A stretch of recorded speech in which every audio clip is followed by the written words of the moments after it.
Muy buenas tardes, ingeniera. Mi nombre es Juan Carlos Bernal y junto a mi compañero José Alexander Pérez le vamos a presentar el proyecto denominado Sistema de Alerta Temprana para el Mejoramiento del Índice de Gobierno Digital en Colombia a través de aprendizaje automático.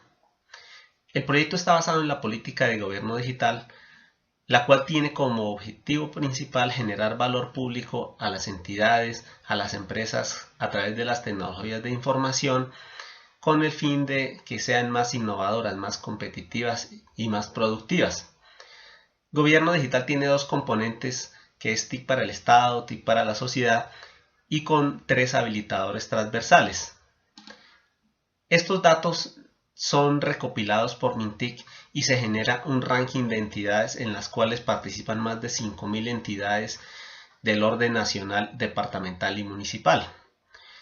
Los datos generados son subíndices, tipologías, categorías, en fin, una gran cantidad de datos, de cifras que realmente no se le está dando mayor provecho y que servirían enormemente para tomas de decisiones encaminadas a mejorar la política de gobierno digital en Colombia.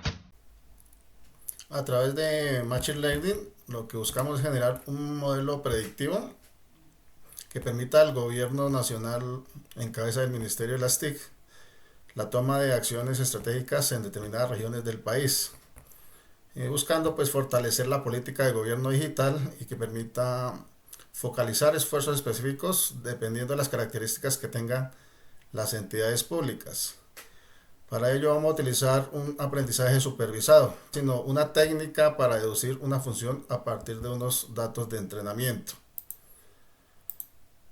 El, el diseño metodológico que vamos a utilizar es KDD, que es el de descubrimiento de conocimiento en bases de datos, donde tenemos unos datos iniciales. Esos datos vamos a utilizar un proceso de selección. En este proceso pues se identifica el conocimiento, se definen las metas de este proceso desde el punto de vista del usuario.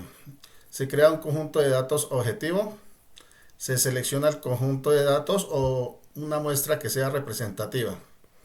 En la etapa de preprocesamiento se analiza la calidad de los datos iniciales, se quitan los datos innecesarios, que sean nulos, duplicados. Es importante la interacción también con el analista o el usuario final.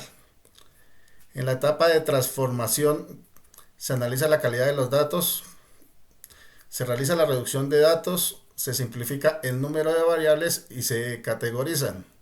En nuestro ejemplo tenemos varias categorizaciones dependiendo de un rango, de un porcentaje, donde tenemos de 0 a 100 y lo definimos entre inferior, bajo, medio, superior y alto. En la etapa de minería de datos, lo que se permite es la búsqueda de descubrimiento de patrones. Se aplican tareas de descubrimiento como clasificación, clustering, asociaciones, entre otros. En la etapa de interpretación se evalúa y se interpretan los valores descubiertos y se retorna a las etapas previas para generar nuevas iteraciones. Esto con el fin de generar pues que los datos queden bien, se consolida el conocimiento descubierto, se visualiza o se documenta y se reporta a las personas que son las interesadas. Una vez se tiene estas 5 etapas, ya se llega a un conocimiento nuevo o un descubrimiento de conocimiento que es a lo que se busca a través de unos patrones. Los datos que vamos a emplear tenemos como atributos, tenemos la región, el departamento, la naturaleza jurídica, la vigencia la tenemos 2017-2018 y lo que más nos interesa es el estudio de cada uno de los componentes de gobierno digital, como es el empoderamiento ciudadano, servicios digitales, arquitectura de tecnologías de información y seguridad de información. De instancias vamos a manejar 3.976 instancias y nuestra clase sería el índice de gobierno digital, clasificado en superior, alto, inferior, medio y bajo. Esta sería la característica de los datos a analizar. utilizando la metodología KDD. Para la metodología de pruebas vamos a utilizar un cross validation con experimentos con 10 posibles experimentos. El algoritmo que vamos a utilizar es el J48 y los porcentajes de división que vamos a utilizar es del 30%, 50% y 75%. Y las métricas que vamos a utilizar es la matriz de confusión, la de precisión, la de exhaustividad, la de F-Measure y el índice de capa.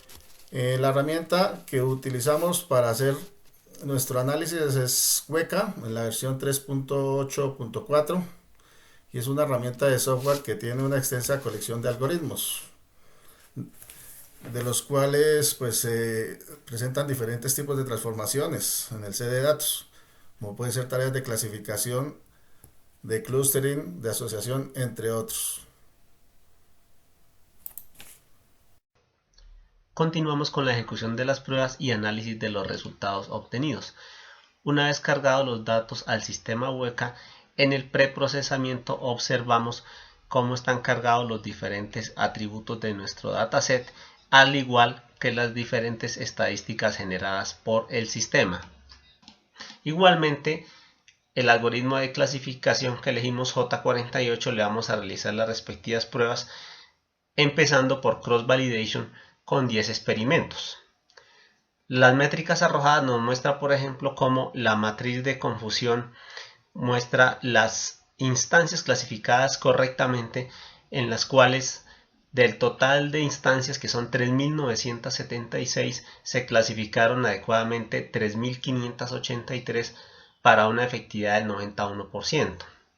Métricas como precisión, recal, F-Measure también generan buenos resultados, al igual que el índice kappa, indicando una alta concordancia entre los datos de entrenamiento y los datos predichos por el sistema. Ahora observamos el árbol de decisión generado por el algoritmo J48, en donde el nodo principal es arquitectura de TI. Este parámetro es muy importante para gobierno digital, ya que incluye gobierno de TI, gestión de TI, proyectos de TI, y a partir de los cuales genera las demás ramas del árbol para su respectivo procesamiento. Esta tabla nos muestra las pruebas realizadas a través de cross validation, división de entrenamiento en 30%, en 50%, en 75%, en donde nos muestra las instancias clasificadas correctamente y las demás métricas. En todos los casos observamos unos muy buenos niveles, lo que nos permite indicar que el modelo generado es adecuado para nuestros propósitos. Ahora vamos a trabajar el archivo generado por Weka, en donde nos adiciona dos atributos de predicción. El más importante que tenemos es el gobierno digital en su predicción, y lo podemos comparar con los datos del entrenamiento, lo cual en la gran mayoría de casos nos muestra una concordancia, nuevamente ratificando la efectividad de nuestro modelo. Aquí vemos gráficamente esta relación adecuada entre los datos de entrenamiento y los datos predichos por nuestro modelo respecto a gobierno digital, en los cuales nos permiten concluir y corroborar que en Colombia el índice de gobierno digital aún se encuentra a niveles bajo e inferior, con mucho por trabajar para lograr un nivel superior. Igualmente acá observamos cómo las regiones de Colombia como Amazonía y el Caribe están más rezagadas que las demás respecto al incremento del índice de gobierno digital. Esta gráfica es muy interesante, ya que nos muestra cómo entidades como alcaldías y departamentos tienen un mayor grado de desarrollo de gobierno digital respecto a entidades que son pequeñas, como sociedades de empresas mixtas, sociedades públicas, en las cuales hay mucho que trabajar en el resultado de gobierno digital. Igualmente, seguimos corroborando que los niveles alto y superior están muy distantes para lograr un buen resultado. Finalmente quiero leer esta conclusión, en la cual encontramos gran satisfacción por haber logrado el cumplimiento del objetivo planteado. A través del algoritmo de clasificación tipo árbol J48 se generó un modelo predictivo con adecuadas métricas y un óptimo nivel de concordancia entre los datos entrenados y los datos de prueba, lo que permite a Mintic tener una herramienta encaminada a realizar acciones estratégicas en las regiones según los valores reportados por estas entidades con el objetivo de incrementar el índice de gobierno digital. Muchas gracias.